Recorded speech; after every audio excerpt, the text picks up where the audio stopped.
আসসালামু আলাইকুম। আশা করি আপনারা ভালো আছেন। আজকে আমি আপনাদের এখানে ৫-৭ জন আমার গর্ভবতী মা এবং বোনরা রয়েছেন।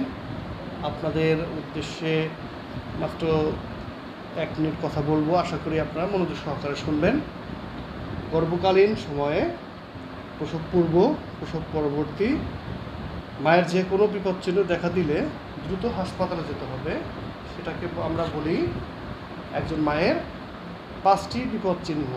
প্রথমটা হলো মাথা ব্যথা এবং ভীষণ জ্বর, এবং এই জ্বরের পরিমাণটা ১০২ ডিগ্রি বেশি হতে পারে। তারপরে হলো চোখে ঝাপসা দেখা এবং খিঁচুনি হতে পারে। প্রসব ব্যথা ১২ ঘন্টার বেশি নাগাদ হতে পারে।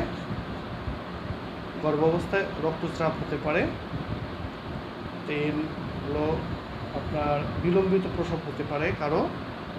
আপনার এক নাগাড়ে যদি দেখেন ১২ ঘন্টার বেশি সময় কারো প্রসব বেদনা উঠে গেল কিন্তু বাচ্চা হচ্ছে না, সেক্ষেত্রে আপনাকে বুঝতে হবে এটা একটা বিপদচিহ্ন।